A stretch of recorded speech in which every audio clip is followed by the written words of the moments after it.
Ashwin Sweets and Snacks Christmas Collection 2025. Order now. All India delivery available.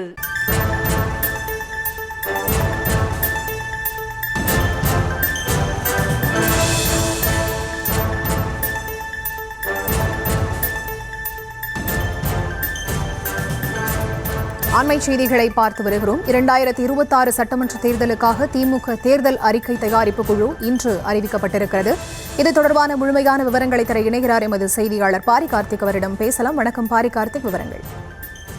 வணக்கம். 2026 சட்டமன்ற தேர்தலுக்கான பணிகளை அனைத்து கட்சிகளும் துவங்கியிருக்கும் நிலையில் திமுகவின் கதாநாயகனாக இருக்கக்கூடிய திமுகவினுடைய தேர்தல் அறிக்கை தற்போது அதை தயாரிக்கும் குழு அறிவிக்கப்பட்டிருக்கிறது. அதன் அடிப்படையில் திமுகவினுடைய துணை பொதுச் செயலாளர் கனிமொழி அவர்கள் தலைமையில் திமுகவின் செய்தி தொடர்பாளர் டி.கே.எஸ். இளங்கோவன், வர்த்தக அணி துணைத் தலைவர் கோபேசரியன், சொத்து பாதுகாப்பு குழு செயலாளர் பழனிவேல் தியாகராஜன், தகவல் தொழில்நுட்ப அணி செயலாளர் டி.ஆர்.பி. ராஜா, ஐயனக அணி செயலாளர் அப்துல்லா மற்றும் திமுகவினுடைய செய்தி தொடர்பாளர் கான்ஸ்டன்ஸ் ரவிச்சந்திரன், மருத்துவ அணி செயலாளர் எழிலன், சுற்றுச்சூழல் அணியினுடைய செயலாளர் இருக்கக்கூடிய கார்த்திகேய சிவசேனாதிபதி மற்றும் மகளிர் தொண்டரணி துணை செயலாளர் தமிழரசி ரவிக்குமார், மேலும் ஏற்கனவே முன்னாள் ஐஏஎஸ் அதிகாரியான ஜி சந்தானம், மேலும் கனவு தமிழ்நாடு திட்டத்தில் ஒருங்கிணைப்பாளர் இருக்கக்கூடிய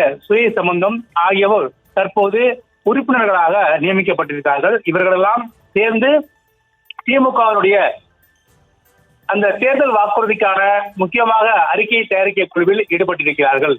திமுகவை பொறுத்த வரைக்கும் எங்களுடைய தேர்தல் அறிக்கை தான் எங்களுடைய தேர்தலுக்கான கதாநாயகன் என்று திமுக சார்பில் சொல்லப்பட்டு வரும். அதன் அடிப்படையிலே ஒவ்வொரு தேர்தலிலும் திமுகவினுடைய தேர்தல் அறிக்கை முக்கியத்துவம் வாய்ந்ததாக இருக்கும்.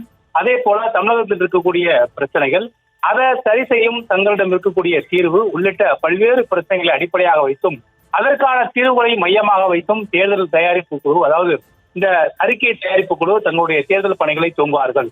அதன் அடிப்படையிலே திமுக சார்பில் ஒவ்வொரு முறையும் முதற்கட்டமாக அறிக்கை வெளியீட்டு குழு அறிவிக்கப்படும். அதன் அடிப்படையில் அனைத்து மாவட்டத்தை சேர்ந்த பிரதிகளும் ஈடுபடும் வகையில் பல்வேறு மாவட்டங்களை சேர்ந்தவர்களுக்கும் இது இடம் கொடுக்கப்பட்டிருக்கிறது.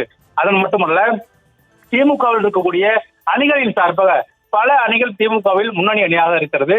எனவே அந்த அணிகளின் சார்பாக ஒவ்வொரு பிரதிகளும் கொடுக்கப்பட்டிருக்கிறார்கள். குறிப்பாக வர்த்தக அணி, செய்தி தொடர்பாளர்கள், தகவல் தொழில்நுட்பம் மற்றும் மகளிர் அணி உள்ளிட்ட ஒவ்வொரு அணிகளின் சார்பாகவும் ஒவ்வொரு பிரதிகளை தற்போது தேர்ந்தெடுத்து அதை மையப்படுத்தி தற்போது 2026 சட்டமன்ற தேர்தலுக்கான தேர்தல் அறிக்கை தயாரிப்பு குழுவை திமுக அறிவித்திருக்கிறது.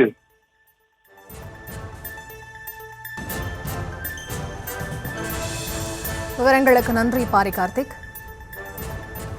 Ashwin Sweets and Snacks Christmas Collection 2025. Order now. All India delivery available.